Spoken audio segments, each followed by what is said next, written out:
यो होइन तिमी पछाडि आऊ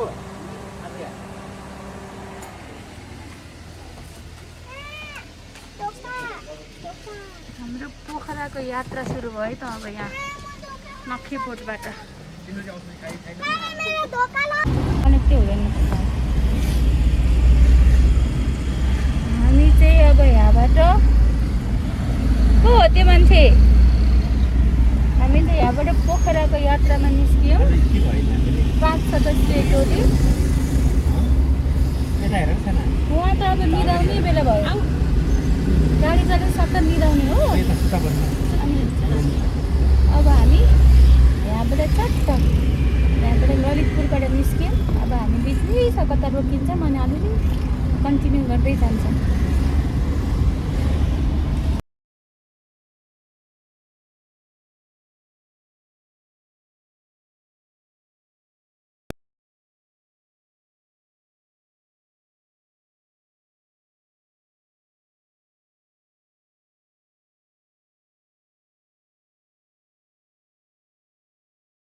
चाहिँ यो बाँदरे भन्ने ठाउँमा आइपुग्यौँ। बाँदरे भन्ने ठाउँमा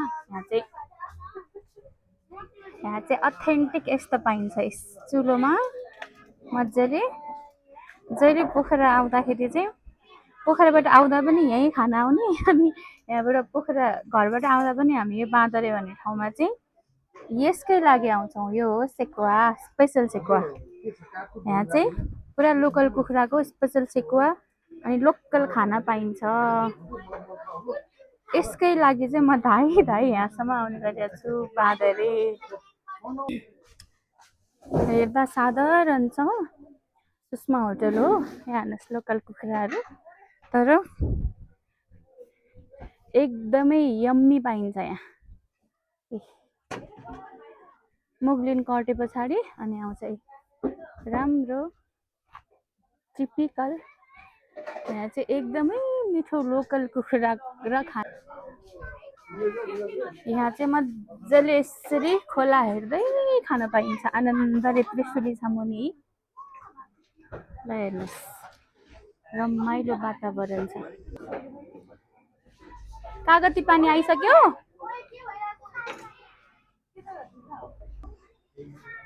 विष्णु दाई हुनुहुन्छ, सुशीलजी हुनुहुन्छ, अनि त्यस पछाडि यहाँ आसियाजी हुनुहुन्छ, हाम्रो गायिकाजी हुनुहुन्छ, सुमित्रा कोइरालाजी हुनुहुन्छ। यहाँबाट चाहिँ यसरी त्रिशुली हेर्दै आनन्दले मजाले लोकल खाना, लोकल मासु खाना, भेज नन भेज सबै पाइन्छ। स्पेसल चाहिँ यहाँ लोकल कुखुराको लागि फेमस ठाउँ। कागती पानी त मिठो छ। सेको आएपछि झन् मिठो होला।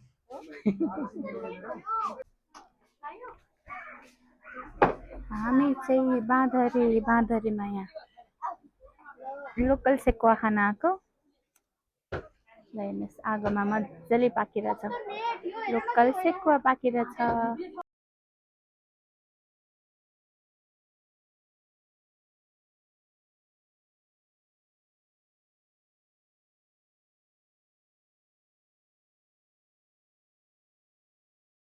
बेबी आसे baby how are you? Fine. हामी कहाँ जानु लाग्यो? हजुर किन जाने पोखरा? किन?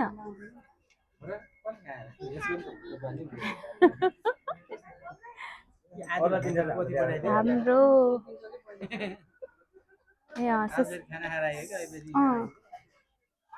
हाम्रो सेकुवा आइपुग्यो। स्पेसल सेकुवा यो अचार, यो अचारसँग चोपेर यस्तो मिठो हुन्छ। अलिअलि हो र मिठो पनि। बेबी तिमी खानु चिकन खानु? ल हेर्नुहोस् यहाँ एकदम स्पेसल लोकल सेकुवा। यहाँ कागतीको गेडा छान्दै हुनुहुन्छ। यहाँ स्पेसल लोकल सेकुवा। अब हामी यो खान्छौँ अनि अब त हामी सिधै पोखरा पुग्छौँ।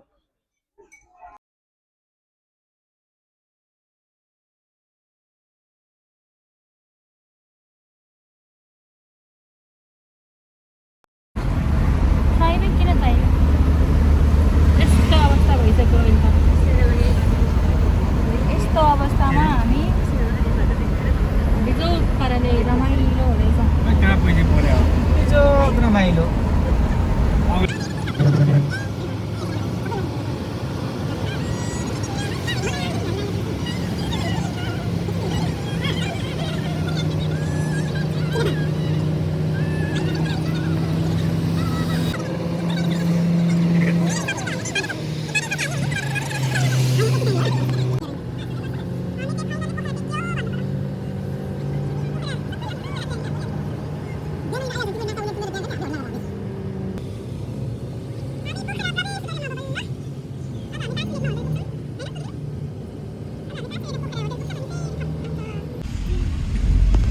यो पोखराको जाम हो पोखरा लेखेर देख्यो बल्ल भनेको काकुको ये तो के पोखरा ये आथे नि रहेछ ल पोखरा आइपुग्यो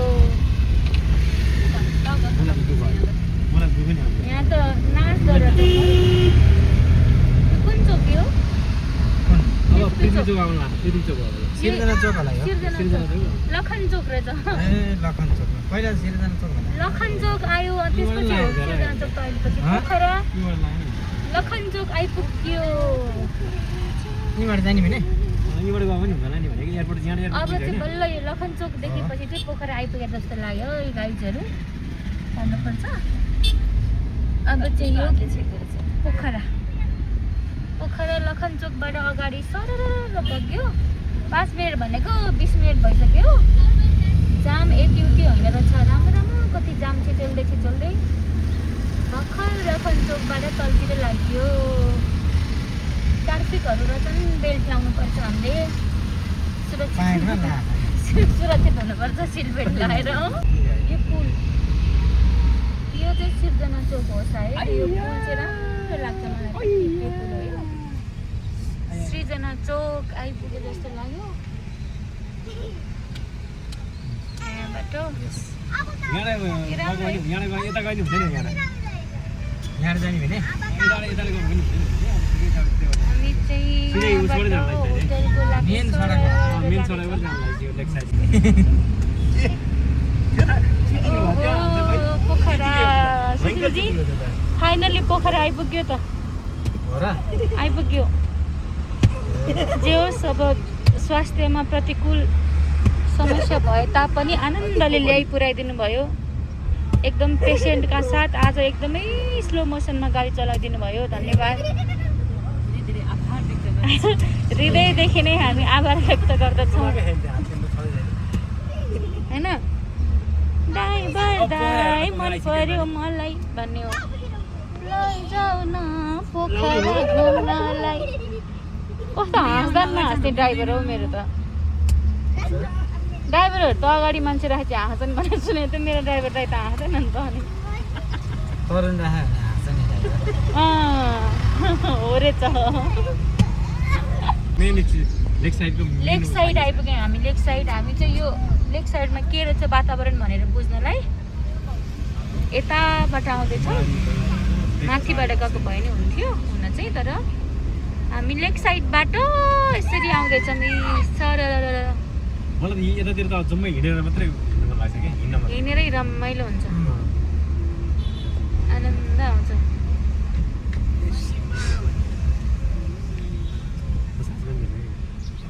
हो र रमाइलो रहेछ ल सुशीलजी जहिले आउँदा नि पोखरा रमाइलो लाग्छ मलाई हजुरलाई कस्तो लाग्छ मलाई त अचम्मै लाग्यो हो तपाईँहरूलाई कस्तो लाग्छ पोखरा पोखरा चाहिँ साँच्चीकै मलाई जहिले जति आएन जति आए नि अल्छी लाग्दैन है जति आए नि पोखरा के वर्षमा 2 चोटि 3 चोटि आउँदा नि अल्छी नलाग्ने भनेको पोखरा पोखरा फाइनल्ली हामी कहाँ आइपुग्यो होटलको पार्किङमा आइपुग्यो हामी नम्बर किन हेर्नु पर्यो नि गाडीको पापा गाडीको नम्बर थाहा छ पापा खोइ त हामी हो फाइनल्ली हामी पोखरा आइपुग्यो अब हामी यो पार्किङमा छौँ अहिले चाहिँ अब हामी फ्रेस भएर यस्तो हालतमा आइपुगेका छौँ तर पहिलाको भन्दा त एकदमै पोहोर पछि आएकै थिएन म 1 वर्षपछि आउँदाखेरि एकदमै बाटो चाहिँ सजिलो भएछ यसपालि पहिला भन्दा अझ अर्कोचोटि आउँदा चाहिँ एकदमै राम्रो हुन्छ जस्तो छ सामान निकाल्दै हुनुहुन्छ हामी होटल सिटी इनमा आइपुग्यौँ अब फ्रेस भएर अरू अपडेट आउँछ फाइनल्ली हामी आइपुग्यौँ सिटी इनमा फाइनल्ली हामी आइपुग्यौँ होटलमा उहाँ लगेज गुडाउँदै हुनुहुन्छ बेबी तिमीलाई कस्तो भइरहेछ अरे यो वेलकम ड्रिङ्क्स हो थ्याङ्क यू भन्नुपर्छ सानो लिएर दाइ नलिनु दाइलाई छोड्थ्यो ओ दिदी ल चेस गरौँ ए वेलकम ड्रिङ्क्स हो दिदी आउनुहोस् यता यस्तो हाम्रो वेलकम ड्रिङ्क्स हो यो ल यम्मी सुशीलजीलाई हुने चिनी चाहिँ मस्तै रहेछ मस्तै बाथटब भएको रुम चाहिँ कसलाई रे घरदेखि नै म त बाथटबमा गएर नुहाउने नुहाउँदिनँ भनेर हाम्रो यस्तो छ यहीँ यो त अनि पहिलेदेखि के सानोदेखि नै यहीँ बस्छ नि त एक्लै तलमाथि गरेर हराउली भन्ने पिर जहिले गर्छ नि त होइन हामी त नयाँ वर्षै पछि यहाँ आउँछौँ नि त त्यही भएर हाम्रो चाहिँ यो एकदमै घर जस्तो होटेल हो अनि आसियालाई फ्यामिली कति फ्लोर हो फाइनल्ली यो चाहिँ हाम्रो रुम हो सुशीलजी कस्तो फिल भइरहेछ ओ बाथरुम हो बाथटब हेर्न जानुभएको उहाँ चाहिँ रहेछ ल अब नुहाउनुहोस् है त छिटो छिटो अनि यहाँबाट चाहिँ बाहिर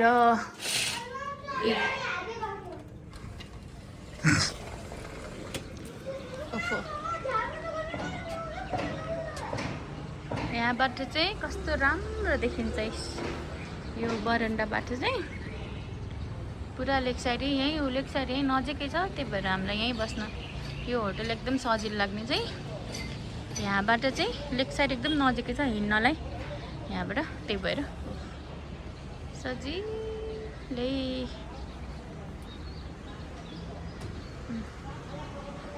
यहाँबाट पुरै पोखरा देखिन्छ बिहान हिमाल पनि देखिन्छ लेक साइड यहीँ छ त्यही भएर एकदमै राम्रो हाम्रो चाहिँ यो माइलीको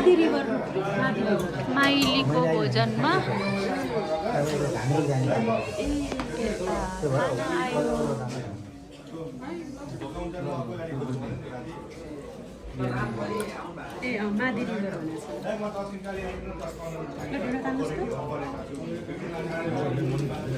यो चाहिँ हाम्रो माइलीको भोजन सबैजनाको फेभरेट माइलीको भोजनमा हामी यहाँ हाम्रो अब खाना डिनर टाइम हो यो हाम्रो ल